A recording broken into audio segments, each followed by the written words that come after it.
너무 하울링이 심하게 나네요. 지난번 설교하고 나서 피드백이 제가 너무 오른쪽만 보고 설교했다고, 그래서 요즘 되게 섞여 앉아 계신 것 같아서 감사합니다. 다시 한번 잠깐 기도하고 오늘 함께 하나님 말씀 나누도록 하겠습니다.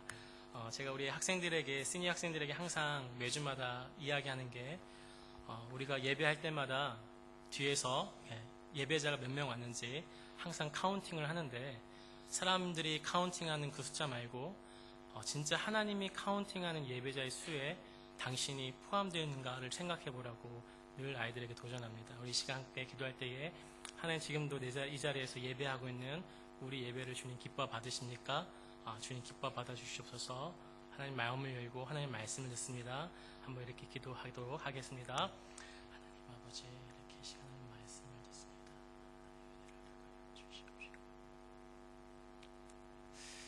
사랑의 하나님 아버지, 오늘도 귀한 우리 사부 청년들과 함께 하나님 말씀을 나눕니다. 능력의 하나님 말씀이 선포되어지고 하나님 말씀이 우리 10년 가운데 떨어질 때에 하나님, 그것이 아름다운 삶의 열매로 나타나서 그 열매로 주님을 영화롭게 해드리는 우리 모두 되게 하여 주시옵소서. 하나님, 우리의 마음을 엽니다. 하나님, 거짓된 것이 하나도 없게 하시고 순결한 마음으로, 어린아이같이 순전한 마음으로 주의 마음을, 주의 말씀을 듣게 하여 주시옵소서. 예수님의 이름으로 기도하였습니다. 아멘. 오늘 함께 나눈 하나님의 말씀은 마태복음 23장 25절에서 28절 말씀까지 은밀하게 감추어진 죄악들이란 제목으로 함께 하나님의 말씀 나누도록 하겠습니다. 저하고 한 절씩 교독하도록 하겠습니다. 25절 말씀 먼저 보겠습니다. 율법학자와 바리새파 위선자들이여, 너희에게 화가 있다. 너희가 잔과 접시의 겉을 깨끗하게 하지만 그 안에는 탐욕과 방종이 가득 차 있다.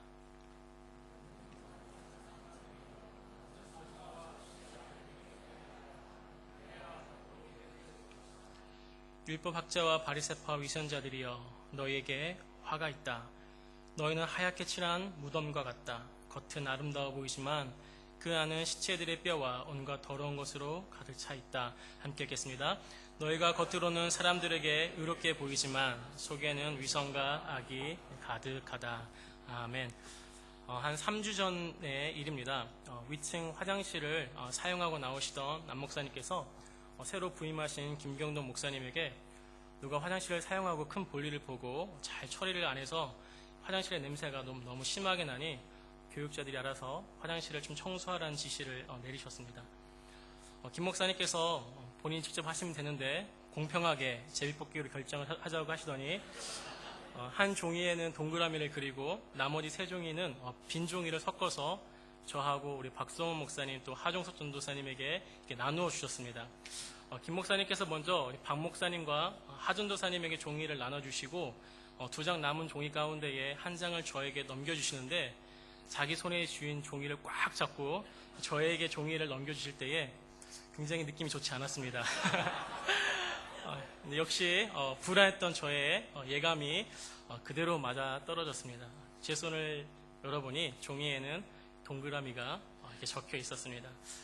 지난번에도 한번 화장실 청소를 한 적이 있었는데요.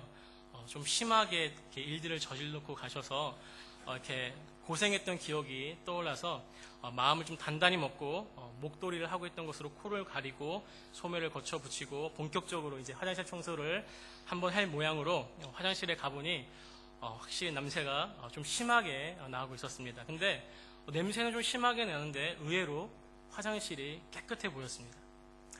뒤따라 오던 배강도사님도 함께 체크를 하시더니 화장실이 깨끗하다고, 누군가 좀 특별히 응가 냄새가 심한 사람이 화장실 사용 후에 환기를 안 시켜서 냄새가 나는 것 같다고 이렇게 말씀하셔서 먼저 화장실 문을 활짝 열어놓고 사무실에 있던 방향제를 화장실에 막 뿌리는 것으로 이렇게 마무리를 지었습니다. 그렇게 문제가 쉽게 해결된 줄 알았습니다. 그런데 그날 밤 저의 개인적인 일을 돕기 위해서 저희 집으로 와주셨던 배강도사님께서 끝나지 않았던 화장실 청소의 그 비하인드 스토리를 저에게 말씀해 주셨습니다. 화장실에서 냄새가 난 이유를 알고 보니까 화장실 바닥에 이렇게 똥이 이렇게 묻어 있었고, 누군가 그 똥을 밟고 화장실 입구에 들어가는 그 카펫에 밟아서 완전 그 카펫까지 죄송합니다, 똥칠이 이렇게 되어 있어서 그거를 물걸레 청소를 하고 오느라 죽는 줄 알았다라고 저에게 말씀하시는 것이었습니다. 괜히 배강사에게 죄송도 했습니다. 왜냐하면 제비웃긴 제가 걸렸지만 청소는 화장실 청소는 우리 배강사님이 하셨으니까. 그런데 좀 이상했습니다. 분명히 처음에 저하고 배강도사님이 화장실을 체크할 때에 바닥에 묻어있던 그것이 보여있지 않았기 때문입니다. 깨끗이 보였기 때문에 화장실 문을 열어두는 것으로 방향제를 뿌리는 것으로 그렇게 문제를 해결했다고 생각했던 것입니다.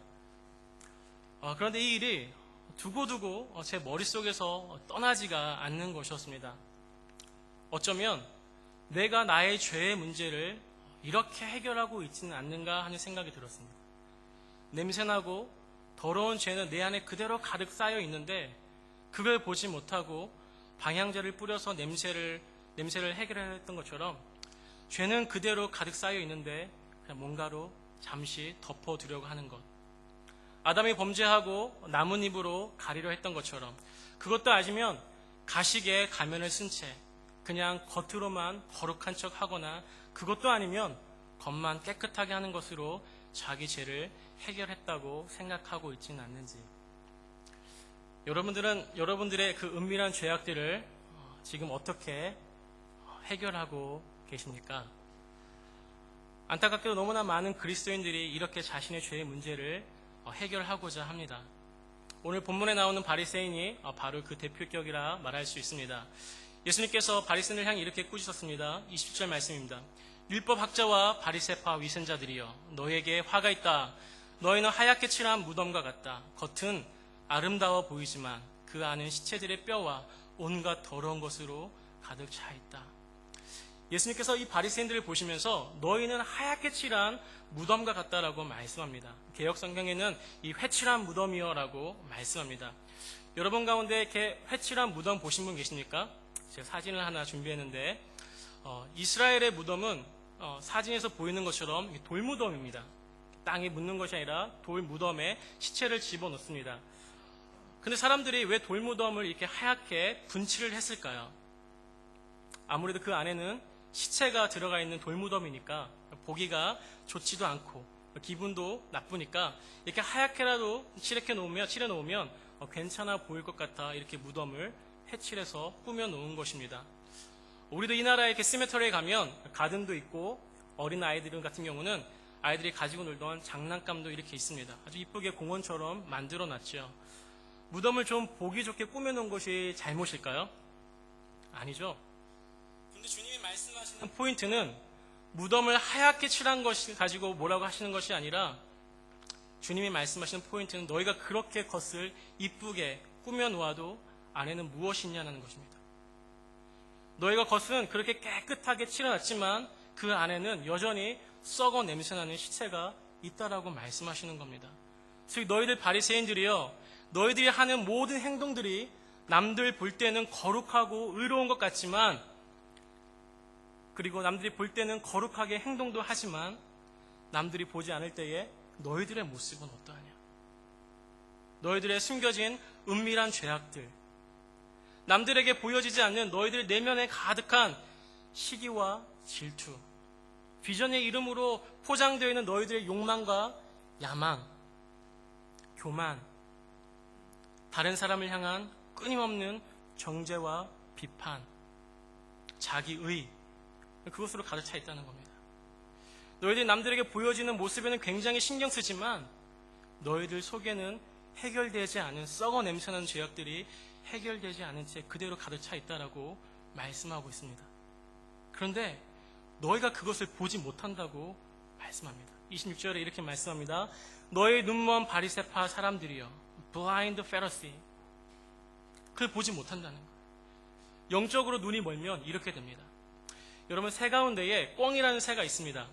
들어보셨나요? 이 꿩은 자기를 잡아먹는 야생 고양이나 또는 사냥꾼이 나타나 자신이 위험에 빠졌다고 생각하면 머리를 땅에 쳐박습니다. 그러면 아무것도 보이지가 않겠지요. 자기는 잘 숨었다고 생각합니다. 왜냐하면 자기 눈에는 더 이상 야생 고양이도 사냥꾼도 보이지 않기 때문입니다. 그런데 이렇게 하면 정말 문제가 해결된 것일까요? 정말 위기를 벗어난 것일까요? 바보죠. 굉장히 어리석은 겁니다. 그런데 이렇게 어리석은 방법으로 자신들의 죄의 문제를 해결하려는 사람들이 너무나 많이 있다는 겁니다. 재작년에 제가 한국에 방문했을 때에 저희 부모님 집에 있는 컴퓨터에 바이러스에 감염돼서 컴퓨터가 켜지질 않고 엉망진창이었어요.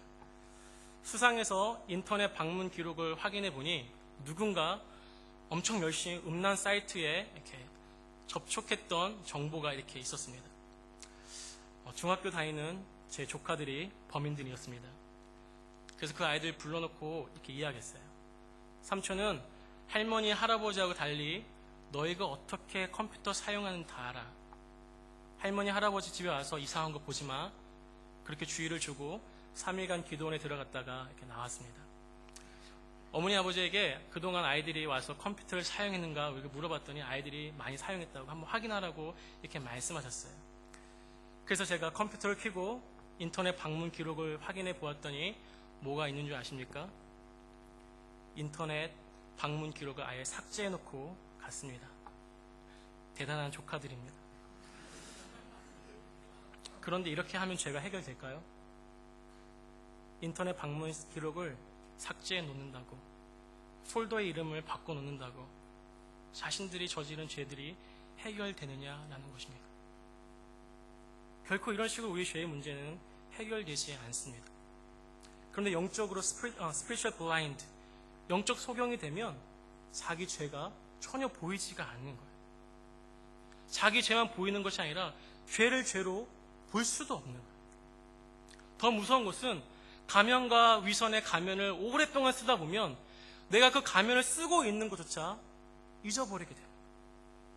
예전에 제가 안경을 쓰고 다닐 때에 안경을 쓰고 세수했던 적이 여러 번 있습니다. 제가 안경을 쓰고 있는 것조차 알지 못하는 거예요. 완전히 영적인 소경이 되어버립니다. 그래서 멸망의 길을, 영원한 저주의 길을 본인 스스로 투벅투벅 걸어가는 줄도 모르고 그 길을 향해 걸어가게 됩니다. 여름철 자동차 헤드라이트를 향해 달려드는 불바야방처럼 그렇게 죽고 마는 거죠. 오늘 예수님께서 이렇게 죄를 속이고 겉으로만 거룩한 척하고 있는 바리새인들을 향해 죄의 결과가 있다고 말씀합니다. 27절 말씀에 율법학자와 바리새파 위선자들이여 너희에게 화가 있다. Woe to you. 너희에게 화가 있다. 저주가 있다라고 말씀합니다. 그리고 그 저주가 무엇인지 33절에서 이렇게 말씀합니다. 뱀들아, 너희 독사의 자식들아, 지옥의 심판을 너희가 어떻게 피할 수 있느냐. 은밀히 죄를 감추고 죄를 쌓아두고 살아가는 너희들에겐 지옥의 심판이 있다고 말씀합니다. 정말 무서운 말씀입니다. 여러분 기억하십시오. 죄가 해결되지 않는 자들에겐 지옥의 심판이 있습니다. 이 지옥이 얼마나 무서운 곳인지 예수님께서 마태복음 18장 8절 9절에 이렇게 말씀합니다. 만일 너희의 손이나 발이 너를 넘어지게 하거든 잘라서 던져버려라. 장애인으로 영원한 생명에 들어가는 것이 두 손과 두 발을 가지고 영원한 불에 던져지는 것보다 훨씬 낫다. 만일 너희의 눈이 죄를 죄짓게 한다면 뽑아서 던져버려라. 한 눈만 가지고 영원한 생명에 들어가는 것이 두 눈을 가지고 지옥불에 던지는 것보다 훨씬 낫다. 지옥에는 꺼지지 않는 영원한 불이 있다. 그 불 속에 던지음을 당하게 된다고 예수님께서 분명히 우리에게 말씀하고 있습니다. 예수님의 이 말씀을 믿고 안 믿고는 여러분들에게 달려 있습니다. 하지만 그 책임에 대한 책임, 결과에 대한 책임도 여러분이 지셔야 한다는 것을 반드시 기억해야만 합니다. 여러분들이 은밀한 죄악 가운데 거하며 죄를 즐기며 살고 하나님을 무시하고 살면서도 사는 것이 여러분의 초이스지만 이것에 대한 분명한 책임도 여러분 각자가 지셔야 한다는 것입니다. 오늘 말씀을 통해 우리가 기억해야 할 더 중요한 사실 한 가지가 있습니다. 그렇다면 오늘 본문에 나오는 이 바리새인들은 예수님부터 지옥의 심판을 벗어날 수 없다라고 끔찍한 책망을 당하고 있는데 이 사람들이 정말 그렇게 형편없는 사람들이었는가 하는 것입니다. 이 바리새인들이 아주 악한 범죄자들이거나 아니면 뭔가에 중독된 사람들이거나 그것도 아니면 권력을 가지고 약한 사람들을 괴롭히는 아주 못된 사람이었는가 하는 것입니다. 근데 무서운 것은 이들은 정말 경건해 보이는 사람들, 거룩해 보이는 사람들, 경건의 모양을 가지고 있는 사람들이었다는 겁니다. 이들에 대해서 이렇게 기록되어 있습니다. 마가복음 2장 18절 말씀에 요한의 제자들과 바리새인들이 금식하고 있는지라. 혹이 예수께 와서 가로되 요한의 제자들과 바리새인의 제자들은 금식하는데 어찌하여 당신의 제자들은 금식하지 아니하나이까. 이 바리새인들은요, 정기적으로 금식하던 사람들이었어요. 마태복음 23장 23절에서 이렇게 말씀합니다. 바리새파 위선자들이여 너희에게 화가 있다. 너희는 박하와 향료와 나무 뿌리의 11조까지 드리면서 정의, 자비, 믿음과 같은 율법의 더 중요한 부분은 무시한다. 이 사람들은 금식만 하는 사람들이 아니라 11조도 어김없이 빠짐없이 하는 사람들이었어요.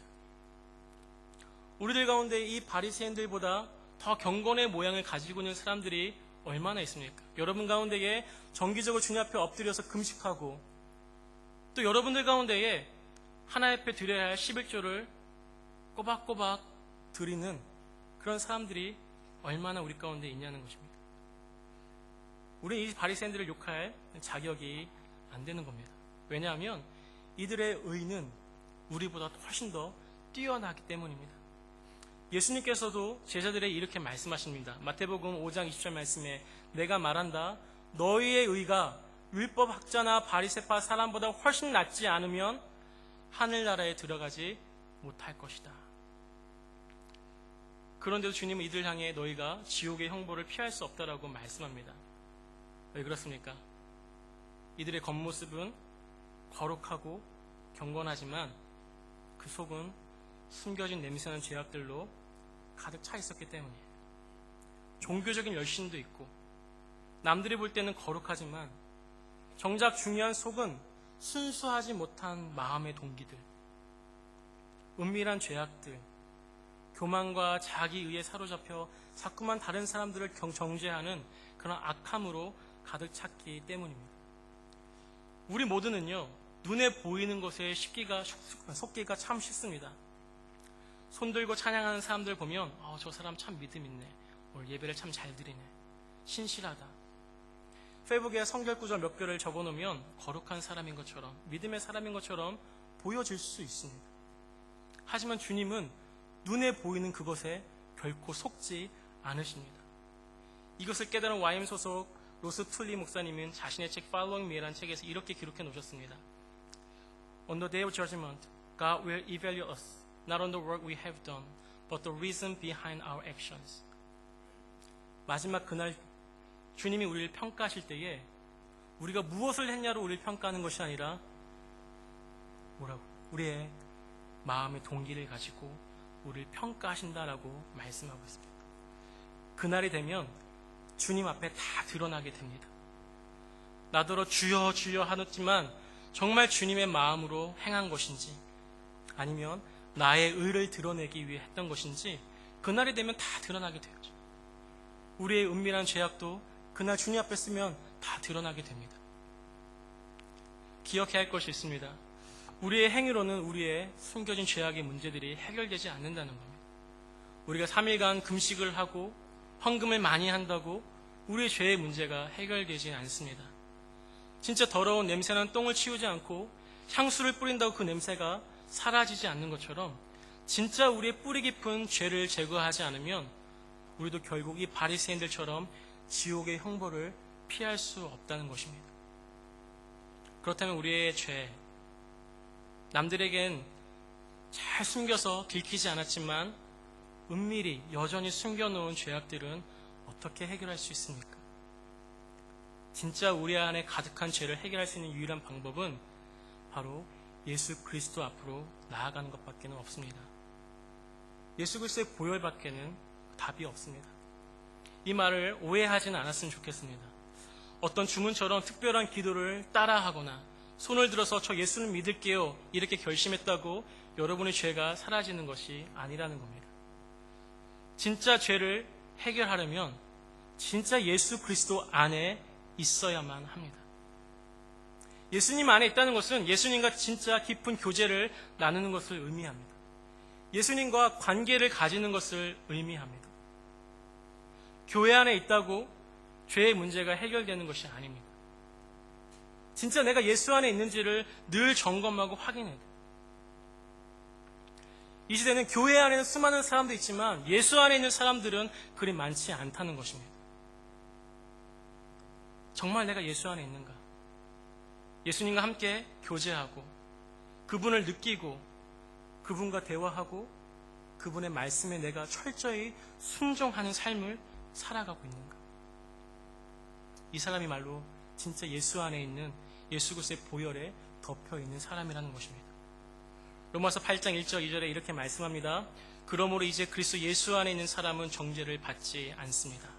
그것은 그리스도 예수 안에서 생명을 주신 성령의 법이 죄와 사망의 법에서 여러분을 해방시켰기 때문입니다. 말씀을 정리하겠습니다. 바리새인들의 문제는 겉은 깨끗하지만 속은 더러운 게 문제였습니다. 우리 가운데 이런 사람도 있을 수 있습니다. 겉은 깨끗한데 속은 죄악으로 가득 찬 사람. 하지만 더 최악의 경우는 속만 더러운 게 아니라 겉도 더러운 사람이 있을 수 있습니다. 하지만 상관없다는 거예요. 겉과 속이 다 더럽다 할지라도 자신의 죄를 진실되게 인정하고 고백하고 주님 앞에 엎드리면 주님이 깨끗게 하실 것이기 때문입니다. 우리 청년들에게 부탁합니다. 이제 여러분들 교회 안에 있는 건 그만하십시오. 교회 안에 있는 건 이제 그만하시고 이제 진짜 예수 그리스도 안에 있기를 소망하십시오. 예수 그리스도의 보혈로 깨끗게 되어 하나님과 진정한 샬롬의 평화의 관계를 누리시는 모든 사부 예배 청년들 되시길 주님의 이름으로 축복합니다. 우리 한번 기도하도록 하겠습니다. 우리는요, 우리를 속이는데 천재들이에요. 카멜레온만 자신의 몸의 색깔을 변화시키는 게 아니라 우리들은 우리의 죄를 정당화하고 우리의 죄를 합리화하고 우리의 죄를 은밀하게 속이는데 다들 천재들이에요. 종교적인 열심이 많이 있는 사람들 가운데에도 정말 교회 활동을 열심히 하는 사람들 가운데에 오늘 바리새인들이 주님께 책망받는 것처럼 더 많은 죄악 가운데 있는 사람도 있어요. 새벽 예배 나와서 새벽 예배 나오지 않는 사람들 정죄해요.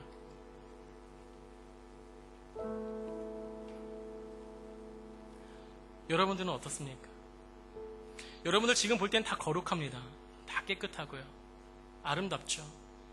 예배가 시작되어지면 열정적으로 예배하죠. 청사모 할 때 봤습니다. 얼마나 열정적으로 여러분들이 뛰면 예배하는지. 그런데 예배하기 1분 전까지 카톡하고 옆 친구랑 이야기하고 찬양이 딱 시작되니까 모드를 바꾸시더라고요. 예배 모드로.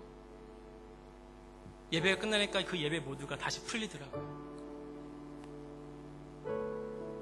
여러분이 이 앞에서 열정적으로 뛰고 있는 그만큼 여러분들은 각자 여러분의 삶 가운데에 주님과의 개인적인 예배가 있어야 합니다. 주님과 개인적인 묵상 없이 이 자리에 나와서 손들고 찬양하는 것은 아무런 의미가 없는 거예요. 어쩌면 내가 사람들에게 잘 보이기 위한 또 하나의 가면을 쓰고 있는 것과 다를 바가 없다는 겁니다. 여러분 진실되게 여러분 스스로를 지금 바라보십시오. 사람들이 날 인정하는 것만큼 그런 사람일까? 주님도 나를 그렇게 봐주실까?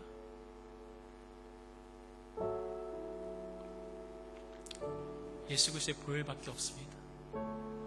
우리 모두가 다 예수 안에 있어야 됩니다.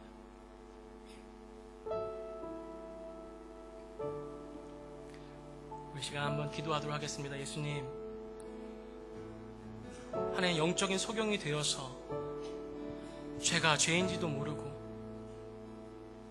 하나님, 제가 죄인지도 모르고 계속해서 죄를 즐기고 있다면 하나님 죄의 눈을 열어주시옵소서.